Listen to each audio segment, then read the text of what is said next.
ആളുകളുടെ ബുദ്ധിമുട്ട് കാരണം അവരങ്ങോട്ട് പോയിട്ടുണ്ടാവാം. അപ്പോൾ ഈ മന്ത്രിമാരെ നിങ്ങൾ കുറ്റപ്പെടുത്തുന്നതിന് മുമ്പ് എന്താണ് അവർ ചെയ്ത കുറ്റമെന്ന് കൂടി പറയണം. ആ സ്പോട്ടിലേക്ക് അവരെത്തുന്നു.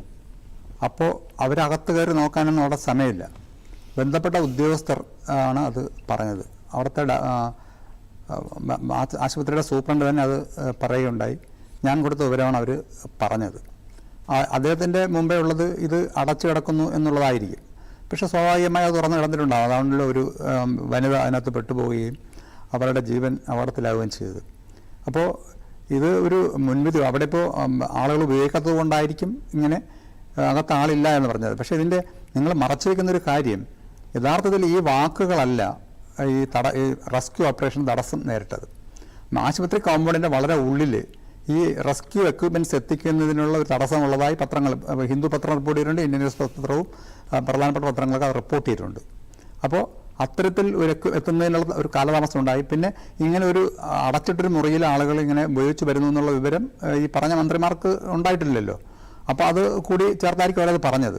ഇപ്പോൾ റെസ്ക്യൂ ഓപ്പറേഷന് പറ്റാവുന്ന തരത്തിൽ വാഹനങ്ങൾ ആ സമയത്ത് തന്നെ എത്തുകയും അതവിടെ എത്തി ഇത് തുടങ്ങുന്നതിന് ഒരു 10 ഒരു 1.5 മണിക്കൂറത്തെ പ്രശ്നം വന്നിട്ടുണ്ട്. അത് മനുഷ്യസാധ്യമായ കാര്യങ്ങളൊക്കെ അവിടെ നടന്നിട്ടുണ്ട്. അപ്പോൾ അതിനെ പർവ്വതീകരിച്ചുകൊണ്ട് കേരളം ആകെ കുഴപ്പത്തിലായിപ്പോയി എന്ന് പറയുന്ന ഒരു നെറേറ്റീവാണ്.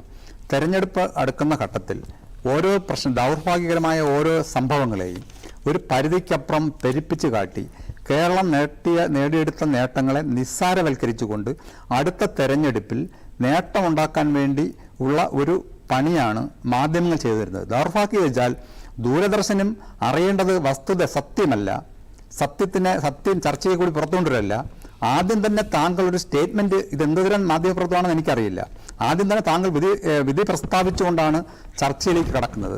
അതിലുള്ള ഒരു ശരിയില്ലായ്മ ചൂണ്ടിക്കാണിച്ചുകൊണ്ട് ഞാൻ ചോദിച്ച ഉത്തരത്തിന് ഞാൻ മറുപടി പറഞ്ഞതാണ്. ഞാൻ എന്ത് ശരിയില്ലായ്മയാണ് ശ്രീ രാധാകൃഷ്ണൻ ചൂണ്ടിക്കാണിച്ചത്? താങ്കൾ പറഞ്ഞല്ലോ. ഓക്കെ, ഇന്നലെ സംഭവിച്ച കാര്യങ്ങൾ നമ്മളൊക്കെ ദൃശ്യങ്ങളായി മുന്നിൽ കണ്ടതാണ്. അവിടെ ഈ 2 മന്ത്രിമാർ പറഞ്ഞ വാചകങ്ങളാണ് ഞാൻ ഇതിനു മുമ്പ് കാണിച്ചത്. ആ മന്ത്രിമാർ താങ്കൾ പറഞ്ഞതുപോലെ ഉദ്യോഗസ്ഥർ നൽകിയിട്ടുള്ള ഫീഡ്ബാക്ക് അതിനനുസരിച്ചാണ് അവർ പറയുന്നത്. അങ്ങനെ പറഞ്ഞാൽ മതിയോ? ഈ പറഞ്ഞ VN വാസവൻ, അദ്ദേഹം കോട്ടയത്തെ മുൻ ജില്ലാ സെക്രട്ടറിയാണ്, എത്രയോ വർഷം ജില്ലാ സെക്രട്ടറി ആയിരുന്ന വ്യക്തിയാണ്. ആ ആശുപത്രി അദ്ദേഹത്തിന് അറിയാത്തതാണോ? കയ്യിലെ രേഖകൾ പോലെ, കൈവെള്ളയിലെ രേഖകൾ പോലെ അദ്ദേഹത്തിന് പരിചിതമാണ് ആ ആശുപത്രി. അവിടെ ആ കെട്ടിടത്തിലെ ശൗചാലയം ഉപയോഗിക്കുന്നില്ലെന്ന് എങ്ങനെയാണ് അദ്ദേഹത്തിന് പറയാനാവുക? അവിടെ എത്രയോ നാളായി അത് ഉപയോഗിച്ചുകൊണ്ടിരിക്കുന്നു, യാതൊരു തരത്തിലുള്ള നിയന്ത്രണവുമില്ല, അവിടെ അടച്ചുപൂട്ടിയിട്ടുമില്ല. അവിടെ ഉപയോഗിച്ചുകൊണ്ടിരിക്കുകയാണ്, രോഗികളാണെങ്കിലും കൂട്ടിരിപ്പുകാരാണെങ്കിലും. ഒന്ന്. രണ്ടാമത്തെ കാര്യം, ഈ മന്ത്രിമാർ വന്നപ്പോൾ തന്നെ അവിടെ കൂടിയിട്ടുള്ള പലരും പറഞ്ഞു അതിനകത്ത് ആളുണ്ട്. കാരണം 2-3 പേർക്ക് പരിക്ക് പറ്റിയത് അവർ ഇപ്പുറത്ത് ഉള്ളവരല്ലല്ലോ, ഇതിന് ഇടയിൽ വന്നവർക്ക് തന്നെയാണല്ലോ പരിക്ക് ഏറ്റത്. സ്വാഭാവികമായിട്ടും അതിനകത്ത് ആളുണ്ട് എന്ന് കൂടിയവർ പറഞ്ഞു. അമ്മയെ കാണാനില്ലെന്ന് ഈ കുട്ടി ആ വാർഡിൽ മുഴുവൻ പറയുകയും അതും അവരുടെ ചെവികളിൽ എത്തുകയും ചെയ്തു. എന്നിട്ടും എന്തുകൊണ്ടാണ് അതിനകത്ത് ആരുമില്ല, ആരും കുടുങ്ങിക്കിടക്കുന്നില്ല എന്ന് പറഞ്ഞത്? അത് എന്ത് രാഷ്ട്രീയമാണുള്ളത്? ചുറ്റും കാണുന്ന ഇത്തരം കാര്യങ്ങളെ പറയാതിരുന്നാൽ പിന്നെ നമ്മളൊക്കെ എന്തിനാണ് ഈ മാധ്യമ പ്രവർത്തനം നടത്തുന്നത്? നിങ്ങൾ മാധ്യമം നടത്തണം. അത് തന്നെ ഞാൻ പറഞ്ഞത്. നിങ്ങൾ ഈ സംഭവം തുടങ്ങുമ്പോൾ ഉള്ള ഒരു വിഷ്വലാണ് ഈ കാണിക്കുന്നത്. അപ്പോൾ അതിന് നിമിഷം പ്രശ്നങ്ങൾ മാറുകയാണ്, ആളുകൾ പറയുകയാണ്, അതനുസരിച്ച് ഓപ്പറേഷൻ മെച്ചപ്പെടുത്തുകയാണ്. നിങ്ങൾ ഈ മന്ത്രിയുടെ ആ തുടക്കത്തിലുള്ള സ്റ്റേറ്റ്മെന്റ് വെച്ച് നിങ്ങൾ പറയുകയാണ് അടഞ്ഞു കിടക്കുന്ന ഒരു കെട്ടിടം, ഉപയോഗശൂന്യമായ കെട്ടിടത്തിനകത്ത് ടോയ്ലറ്റ് ഉപയോഗിക്കുന്നു എന്നുള്ള വസ്തുത പക്ഷേ ഇവർക്ക് അറിയില്ലായിരിക്കാം. സാധാരണ അടഞ്ഞു കിടക്കുകയാണ്, ഉപയോഗശൂന്യമായ കെട്ടിടത്തിനകത്തേക്ക് ആളുകൾ അത് ഉപയോഗിച്ച് വരുന്നു എന്നുള്ള പ്രശ്നം നിലനിൽക്കുന്നുണ്ടാവാം. അത് ഈ പറയുന്ന ആളുകൾ പറഞ്ഞു. അപ്പം ഈ വാസവൻ അവിടെ ജില്ലാ സെക്രട്ടറി ആയിരുന്നതുകൊണ്ട് ഈ ആശുപത്രിക്കത്തുള്ള ടോയ്ലറ്റ് ഉപയോഗിക്കുന്നോ ഇല്ലയോ, ഒരു ഒഴിഞ്ഞു കിടക്കുന്ന കണ്ടം ചെയ്യാൻ വേണ്ടി ഇട്ടിട്ടുള്ള കെട്ടിടത്തിനകത്ത് ആളുകൾ കയറുന്നുണ്ടോ ഇല്ലയോ എന്ന് ചിലപ്പോൾ ആ വസ്തുത അറിയണമെന്നില്ല. അപ്പം നിങ്ങൾ ഈ പ്രശ്നത്തെ ഒരു നേരിട്ടൊരു ആക്രമണത്തിന്റെ ഈ മന്ത്രിമാർക്ക് നേരെയും അതുവഴി ഇടതുപക്ഷ ജനാധിപത്യ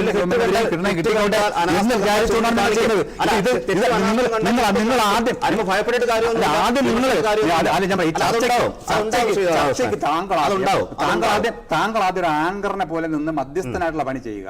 താങ്കൾ തന്നെ എന്റെ പണി എങ്ങനെ ചെയ്യണോ താങ്കൾ പഠിപ്പിക്കേണ്ടി വരും. ജനാധിപത്യ സാധാരണ എന്റെ പണി ഞാൻ ചെയ്തു. താങ്കൾ ജനാധിപത്യപരമായി ചെയ്യണം.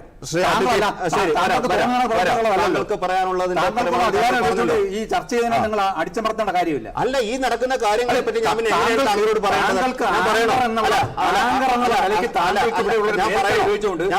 എന്താണ് ചുറ്റും കാണിക്കേണ്ട കാര്യമില്ല. എന്റെ പുറത്ത് താങ്കളുടെ അധികാരം പ്രയോഗിക്കേണ്ട സ്ഥലം അധികാരം പ്രയോഗിക്കുന്നില്ല. താങ്കളോട് ചുറ്റും നടന്ന കാര്യങ്ങളെ കുറിച്ച് ചോദിച്ചതേ ഉള്ളൂ.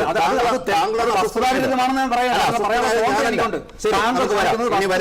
കാര്യമാണെന്ന് പറയാനുള്ള സ്വാതന്ത്ര്യം ഉണ്ടല്ലോ. താങ്കൾ അസ്വസ്ഥനാവരുത് പ്ലീസ്. എനിക്കല്ല, താങ്കൾ അസ്വസ്ഥരാകരുത്. ഒരു മണിക്കൂർ കൊണ്ടുപോകണം. താങ്കൾ അസ്വസ്ഥനാവരുത്. ഞാൻ പറയാം, താങ്കൾ അസ്വസ്ഥനാകരുത്.